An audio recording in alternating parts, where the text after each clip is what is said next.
Breast feeding ചെയ്യുന്നതും കൊണ്ട് നമ്മുടെ കുഞ്ഞുങ്ങൾക്ക് ഒരുപാട് ഗുണങ്ങളുണ്ടെന്ന് നമുക്കറിയാം. നമ്മുടെ കുഞ്ഞുങ്ങൾക്ക് മാത്രമല്ല, നമ്മൾ അമ്മമാർക്കും ഉണ്ട് ചില ഗുണങ്ങൾ. അതെന്തൊക്കെയാണെന്ന് നമുക്ക് നോക്കിയാലോ. ബ്രസ്റ്റ് ഫീഡിങ് ചെയ്യുന്നതും കൊണ്ട് നമ്മുടെ യൂട്രസ് വീണ്ടും ചുരുങ്ങി നോർമൽ സൈസിലേക്ക് വരാനും അമിതമായിട്ടുണ്ടാവാൻ സാധ്യതയുള്ള ബ്ലീഡിങ് ഒഴിവാക്കാനും ബ്രസ്റ്റ് ഫീഡിങ് നമ്മളെ ഹെൽപ്പ് ചെയ്യുന്നുണ്ട്.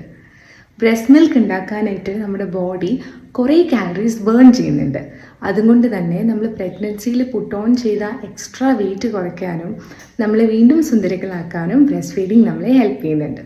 ചില cancers like breast cancer, ovarian cancer ഇതൊക്കെ തടയാനും ബ്രസ്റ്റ് ഫീഡിങ് നമ്മളെ ഹെൽപ്പ് ചെയ്യുന്നുണ്ട്. ഇപ്പം അമ്മമാരിൽ കണ്ടുവരുന്ന പോസ്റ്റ്പാർട്ടം ഡിപ്രഷൻ പോലുള്ള പ്രശ്നങ്ങളും ഒരു പരിധിവരെ ബ്രസ്റ്റ് ഫീഡിങ് നമ്മളെ കുറയ്ക്കാൻ സഹായിക്കുന്നുണ്ട്. അതെങ്ങനെയാണെന്ന് വെച്ചാൽ, ബ്രസ്റ്റ് ഫീഡ് ചെയ്യുന്ന സമയത്ത് നമ്മുടെ ബോഡിയിൽ ഒരു ഹോർമോൺ ഓക്സിറ്റോസിൻ, അതായത് ഹാപ്പി ഹോർമോൺ, ലവ് ഹോർമോൺ അല്ലെങ്കിൽ ബോണ്ടിങ് ഹോർമോൺ എന്നൊക്കെ പറഞ്ഞ് നമ്മൾ ഈ ഹോർമോണിനെ വിളിക്കാറുണ്ട്. ഈ ഹോർമോൺ ബ്രസ്റ്റ് ഫീഡിങ് ചെയ്യുന്ന സമയത്ത് നമ്മുടെ ബോഡിയിൽ റിലീസ് ആവാറുണ്ട്. അത് അമ്മയും കുഞ്ഞും തമ്മിലുള്ള ബോണ്ടിങ്ങിനെ കൂട്ടി അമ്മയുടെ ബോഡിയിലെ സ്ട്രെസ്സ് കുറച്ച് ഈ പോസ്റ്റ്പാർട്ടം ഡിപ്രഷൻ പോലുള്ള പ്രശ്നങ്ങളെ കുറയ്ക്കാൻ സഹായിക്കും.